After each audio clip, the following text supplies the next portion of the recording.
विद्यार्थी मित्रांनो, कालच्या आपल्या लेक्चरमध्ये आपण बी ए तृतीय वर्ष सेमिस्टर 5वे DGSIS फर्स्ट आधुनिक महाराष्ट्रातील समाजसुधारक या पेपरबद्दल किंवा या पेपरचा अभ्यासक्रम समजून घेत असताना पेपरचा पूर्ण सिलेबस आपण पूर्णपणे समजून घेतला आणि या पेपरमध्ये एकूण 4 प्रकरण आहेत आणि या 4 प्रकरणामध्ये जी आधुनिक महाराष्ट्रातील समाजसुधारक त्यांचा सिलेबस दिला गेला आहे.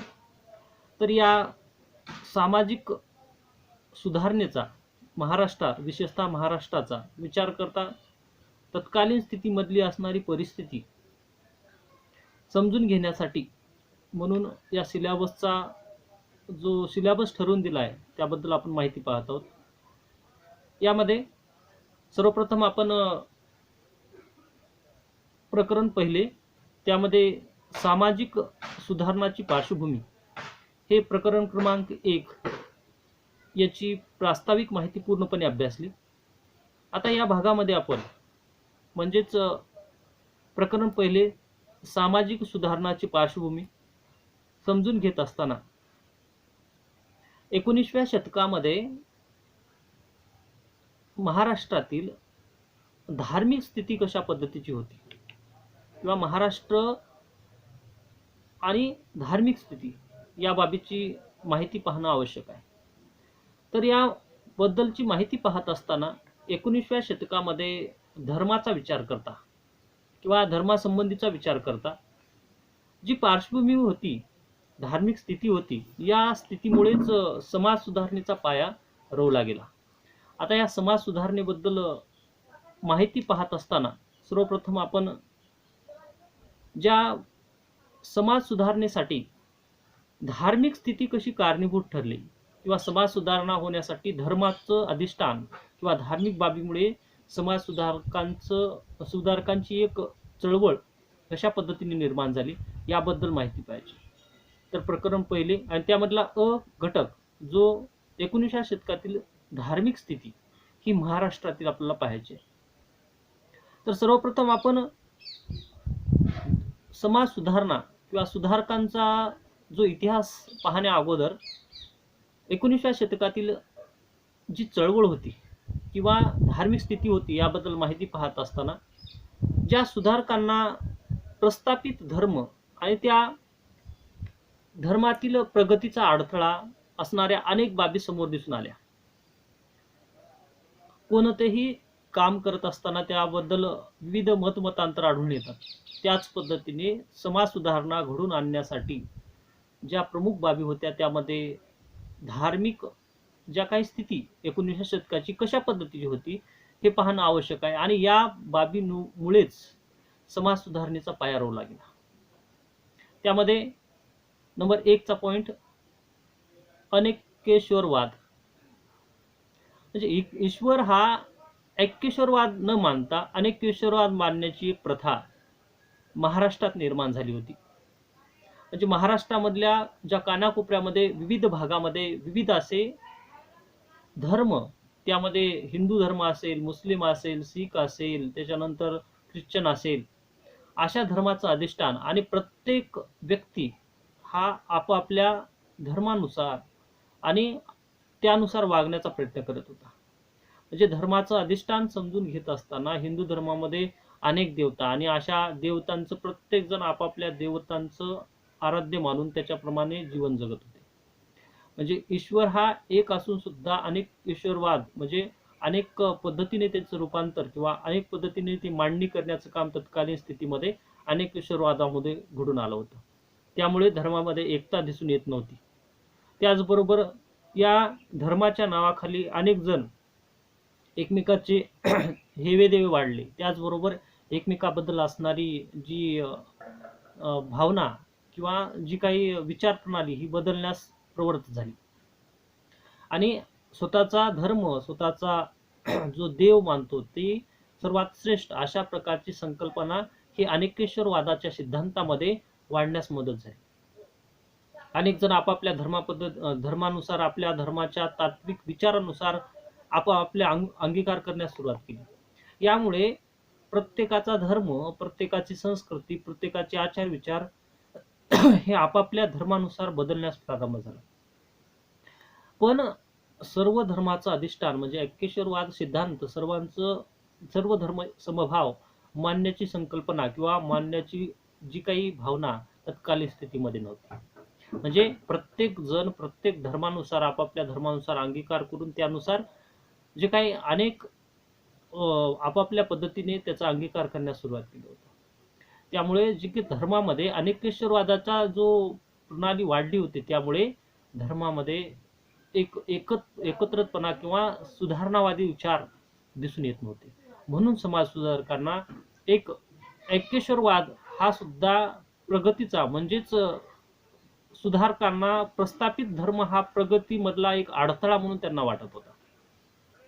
नंबर 1 चा झाला. नंबर 2 मूर्तीपूजा.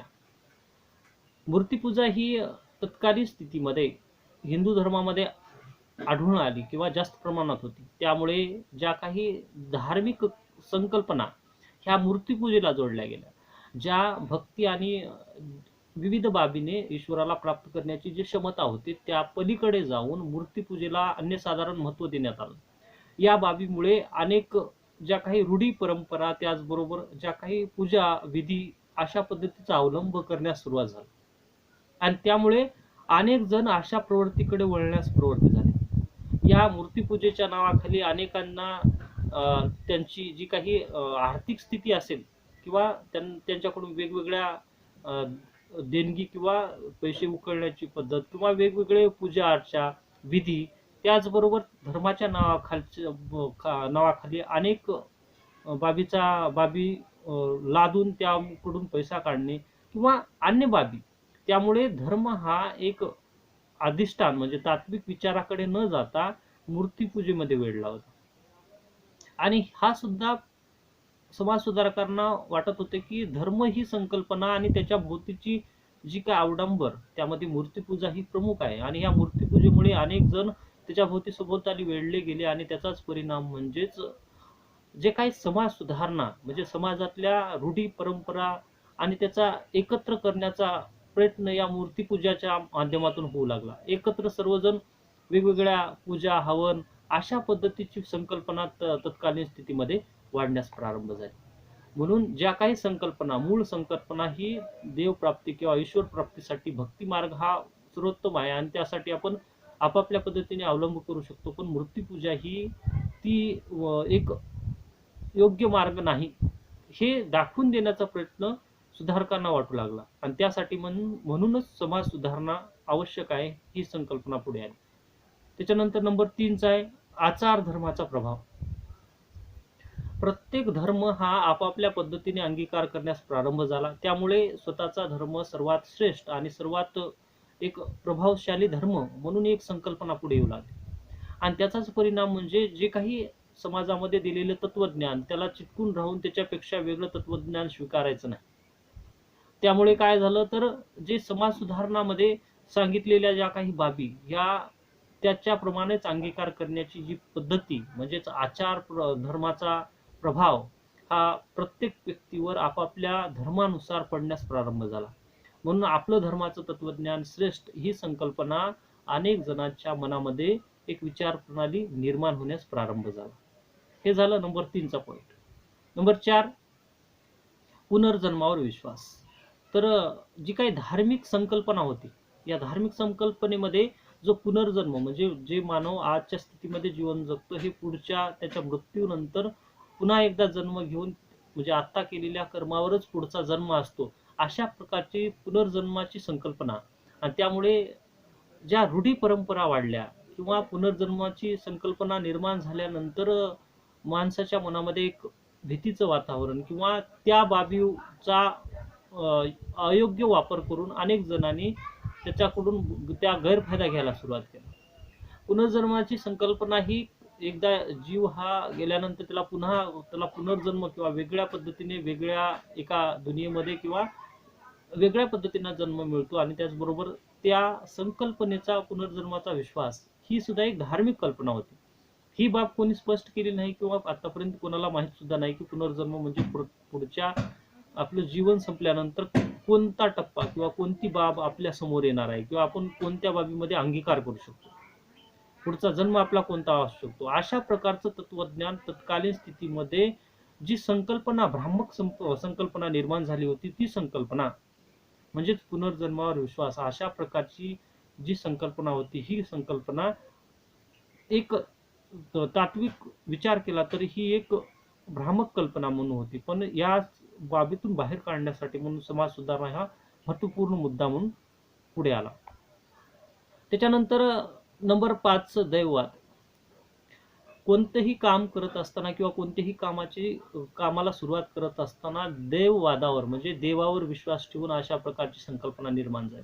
ज्या व्यक्तीला पूर्ण आपल्या स्वतःवर विश्वास आहे तरी पण सुद्धा धर्माच्या एक आधार घेऊन त्यानुसार कार्य करण्याची पद्धती तत्कालीन स्थितीमध्ये निर्माण झाली. म्हणजे देववादाची सिद्धांत किंवा दैववाद, देवावर सर्व काही अवलंबून राहणं, अशा प्रकारची संकल्पना निर्माण झाली. त्यामुळे जी काही प्रगती होती, जी काही स्वतःमध्ये बदल करून घ्यायचं होतं, आपल्या स्वतःमध्ये बदल, त्याचबरोबर समाजामध्ये बदल, त्याचबरोबर अन्य काही बाबीमध्ये बदल करायचं होतं, ही संकल्पना पूर्णपणे नष्ट व्हायला लागली. म्हणजे हा प्रगतीमधला अडथळा ठरू लागला. त्यामुळे समाज सुधारणा करणं ही एक महत्वपूर्ण बाब तत्कालीन स्थितीमध्ये वाढू लागली. त्याचबरोबर रूढी परंपराचा प्रभाव. आता धर्मासंबंधीच्या बाबीचा विचार करता स्त्री आणि पुरुष या दोन बाबीचा विचार करता तत्कालीन स्थितीमध्ये पुरुष प्रधान संस्कृती किंवा पुरुषाला सर्वात महत्वपूर्ण स्थान दिलं गेलं. आजच्या स्थितीमध्ये सुद्धा काही जण पुरुष प्रधान संस्कृतीला एक प्रोत्साहन देतात, पण तत्कालीन स्थितीमध्ये ज्या स्त्रिया होत्या त्या स्त्रियांना जी वागणूक म्हणजेच चूल आणि मूल या संकल्पनेच्या पुढे जाऊन कार्य करण्याची पद्धती किंवा त्यांच्याकडून अपेक्षा केली जात नव्हती. त्याचबरोबर रूढी परंपरेचा जर विचार करता तर ज्या काही पारंपरिक आलेल्या प्रथा परंपरा ज्या आपल्या कुटुंबाकडून आपल्या पूर्वजाकडून आलेल्या, त्याच संकल्पना पुढे नेण्याची पद्धत म्हणजे रूढी परंपरा एक मांडण्याचं काम तत्कालीन स्थितीमध्ये होतं. पण त्या ज्या काही रूढी परंपरा कशामुळे किंवा कोणत्या बाबीमुळे आपण त्या साजऱ्या करतो किंवा त्या पूर्ण करतो किंवा त्या अंमलात आणतो, या बाबीवर विचार करण्याची क्षमता तत्कालीन स्थितीमध्ये समाजातल्या व्यक्तीकडे असून सुद्धा ते रूढी परंपरेनुसार त्यामध्ये एक अडकून पडल्याची संकल्पना निर्माण झाली होती. आता या रूढी परंपरेचा विचार करता ज्या काही धर्मासंबंधीच्या बाबी म्हणजे कोणत्याही एखाद्या धर्माचा विरोध करणे किंवा अन्य ज्या काही बाबी असेल किंवा त्या धर्मातल्या अनिष्ट प्रथा परंपरा, त्यामध्ये जे काही पशुहत्या, त्याचबरोबर बळीप्रथा, त्याच्यानंतर ज्या काही धर्मासंबंधीच्या अंधश्रद्धा, त्यामध्ये अशा बाबीला विरोध करण्याची पद्धत न राहता त्याचा अवलंब करण्याची पद्धत निर्माण झाली. त्यामुळे जे काही धर्म आणि धर्मासंबंधीचे नियम बाजूला ठेवून त्याच्या उलट दिशेने म्हणजे जी काही रूढी असेल, परंपरा असेल, या सर्व बाबी तत्कालीन स्थितीमध्ये एक भ्रामक संकल्पना निर्माण होऊन एक मोठं रूप तयार झालं. आणि त्याचा परिणाम धर्मामध्ये ज्या काही धार्मिक रूढी परंपरा साजऱ्या करत असताना त्याला लागणारा खर्च असेल, यज्ञ, याग, विधी, अशा जर हिंदू धर्माचा विचार केला तर तत्कालीन स्थितीमध्ये सुद्धा ज्या काही प्राचीन काळापासून आलेले 16 संस्कार असतील, अशा विविधांगी बाबीचा तत्कालीन स्थितीमध्ये वापर करण्यास सुरुवात झाला. विविध सण समारंभ आणि त्याच्याबरोबरच ज्या काही एखाद्या धार्मिक विधी करायचा असेल, यासाठी लागणारा खर्च असेल, ही खर्च करण्याची संकल्पना निर्माण झाली.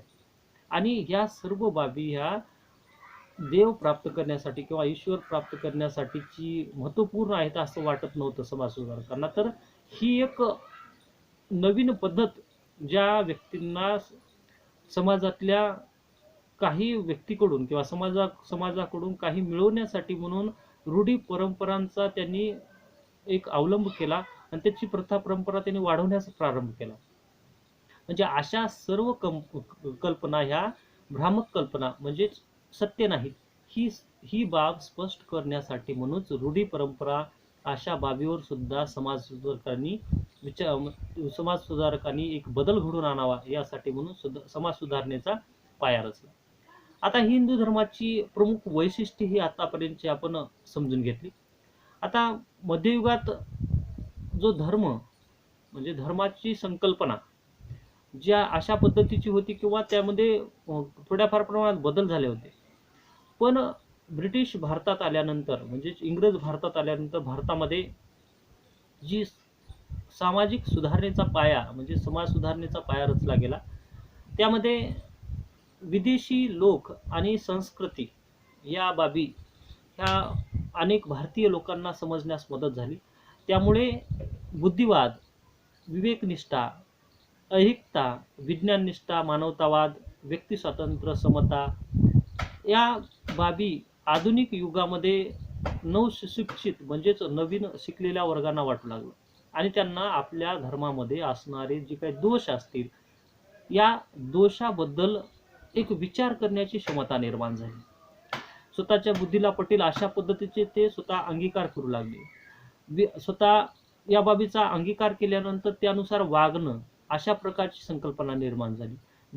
जे विज्ञानाचे शोध लागले, या विज्ञानाच्या शोधाचा आधार घेत त्यांनी समाजातल्या ज्या काही अनिष्ट प्रथा परंपरा ह्या कशा पद्धतीने आहेत हे सांगण्याचं काम केलं.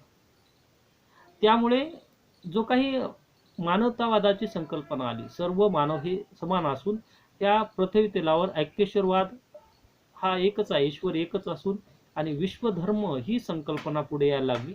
आणि या बाबीमुळे तत्कालीन स्थितीमध्ये धर्मव्यवहार या दोनही बाबी एकमेकाशी म्हणजे जे काही धर्मव्यवहार यांची हरकत घेण्याची म्हणजेच धर्म हा वेगळा आणि व्यवहार हा वेगळा अशा प्रकारची संकल्पना सांगण्यास त्यांनी प्रयत्न केला. त्यामुळे मूर्तीपूजा असेल, रूढी परंपरा असेल, त्याच्यानंतर ज्या काही समाजामधल्या प्रथा परंपरा आणि जे धार्मिक अवडंबर आहे याचा निषेध करण्याचं काम किंवा त्याचा विरोध करण्याचं काम तत्कालीन स्थितीमध्ये समाज सुधारकांनी करायला सुरुवात केली. आणि ही बाब म्हणजे त्या काळात म्हणजे तत्कालीन स्थितीमध्ये एक नवीन नाविन्यपूर्ण बाब म्हणून समोर आली. त्यामुळेच महाराष्ट्रात किंवा महाराष्ट्राबाहेर म्हणजे भारतावर सर्वदूर अशा समाज सुधारणेचा पाया रचला गेला. त्यामध्ये महाराष्ट्रात सर्वप्रथम विष्णुबाबा ब्रह्मचारी यांनी वेदांत धर्मप्रकाश या आपल्या ग्रंथातून वेदाचं प्रामाण्य प्रतिपादित करण्याचा केलं. ज्या बाबी म्हणजेच जे काही 4 वेद असतील, ऋग्वेद, सामवेद, यजुर्वेद, अथर्ववेद, ज्या वेदाच्या आधारावर हिंदू धर्माची रचना किंवा अधिष्ठान होतं, त्या धर्माला वेगळं स्वरूप देण्याचं काम काही व्यक्तीने केलं. पण त्याचं मूळ अर्थ न समजून घेता भ्रामक ज्या काही संकल्पना यामध्ये अडकून पडल्यामुळे धर्माची ही स्थिती वाईट बनली होती. त्यातून सुधारणा घडवून आणण्यासाठी अनेक जणांनी प्रयत्न केला. त्यामध्ये विविध समाज सुधारकांनी ज्या काही विविध धर्म किंवा समाजाची स्थापना केली. त्यामध्ये प्रार्थना समाज असेल, ब्राह्मण समाज असेल, सत्यशोधक समाज असेल, अशा विविध समाजाची स्थापना झाली. आणि अशा बाबीमुळे समाजामध्ये एक नाविन्यपूर्ण म्हणजे समाज सुधारणेचा पाया रोवला गेला. महाराष्ट्राचा जर विचार करता महात्मा ज्योतिबा फुले यांनी सार्वजनिक सत्य धर्माचा पाया रचला आणि त्यांनी त्याचबरोबर आत्माराम पांडुरंग तळखडकर यांनी प्रार्थना समाजाच्या माध्यमातून आपल्या विविध बाबी म्हणजे धर्मासंबंधीच्या बाबी सांगण्याचं काम केलं. त्याचबरोबर डॉक्टर भांडारकर यांनी सुद्धा समाज सुधारणा आणि धर्म सुधारणा या बाबीची संकल्पना स्पष्ट केली. त्यामुळे या सर्व धर्मसुधारकांनी जे काही नीतीवर चांगल्या वागणुकीवर फार मोठा प्रभाव दिसून आला आणि त्या समाज सुधारण्याची जी काही कल्पना होती पारंपरिक नीती कल्पनेला अशी वेगळी संकल्पना म्हणून समाज सुधारणा ही पुढे यायला लागली. आणि याचा मूळ उद्देश हा समाजामध्ये सुधारणा घडून आणणं हा एक मूळ विचार होता. त्यामुळे विवेक बुद्धीचा किंवा स्वतःच्या बुद्धीचा वापर करून तत्कालीन स्थितीमध्ये समाज सुधारकांनी जे काही मानवतावाद, व्यक्तिस्वातंत्र्य, समता, बंधुता, प्रेम, सत्य अशा विविधांगी बाबी म्हणजे नीतिमूल्ये हे समाजामध्ये रूढ करण्यासाठी त्यांनी विचार मांडायला सुरुवात केली. आणि त्यामुळेच धर्म सुधारणेचा पाया रचला गेला. आता तसाच पाया हिंदू धर्माशी निगडीत आपण ज्या बाबीचा विचार केला त्याचप्रमाणे ज्या काही विश्वधर्माची संकल्पना पुढे एक अंतिम ध्येय म्हणून तत्कालीन स्थितीमध्ये सर्व धर्माचं, इस्लाम धर्म असेल किंवा ख्रिश्चन धर्म असेल, शीख धर्म असेल, या सर्व धर्माचं अधिष्ठान एकत्र करून समाज सुधारकांनी एक नाविन्यपूर्ण उपक्रम म्हणजेच समाज सुधारणेचा पाया रचला. त्यामुळे महाराष्ट्रामध्ये एक नाविन्यपूर्ण समाज सुधारणा ही संकल्पना पुढे आली. त्यामध्ये न्यायमूर्ती रानड्यांनी तर एक वाक्य म्हटलं की मूळ रोगापेक्षा भयंकर म्हणजेच धर्म, ज्या काय धर्मातल्या अनिष्ट प्रथा या मूळ रोगापेक्षाही भयंकर आहेत. अशा प्रकारचं काम म्हणजे ज्या काही संकल्पना होत्या ते मांडण्याचं काम तत्कालीन स्थितीमध्ये केलं. जे ख्रिश्चन धर्मातील दोष असतील हे विष्णुबाबा ब्रह्मचारी यांनी ख्रिश्चन धर्मातील जे काही तत्ववेते आहेत त्यांच्याशी वादविवाद करून ख्रिश्चन धर्मातील जे दोष असतील ते दाखवण्याचा प्रयत्न केला. जसं हिंदू धर्मातल्या वेगवेगळ्या पद्धती म्हणजे हिंदू धर्मात पुन्हा एकदा घेण्यासाठी एक वेदाकडे परत चला अशी संकल्पना जी मांडली गेली त्याच पद्धतीने ख्रिश्चन धर्मामधल्या असणाऱ्या अनिष्ट प्रथा सुद्धा काढण्यासाठी म्हणजे दोष दाखवण्यासाठी किंवा त्या दूर करण्यासाठी समाज सुधारणेचा पाया रोवला गेला. तर आजच्या आपल्या या पिरियडमध्ये आपण महाराष्ट्रातील समाज सुधारक, आधुनिक महाराष्ट्रातील समाज सुधारक याबद्दल माहिती पाहत असताना 19व्या शतकातील धार्मिक स्थिती कशा पद्धतीची होती, धर्मासंबंधीची संकल्पना कशी होती हे पूर्णपणे समजून घेतलं. तर उद्याच्या पिरियडमध्ये आपण 19व्या शतकातील सामाजिक स्थिती कशा पद्धतीची होती याबद्दल माहिती पाहणार आहोत.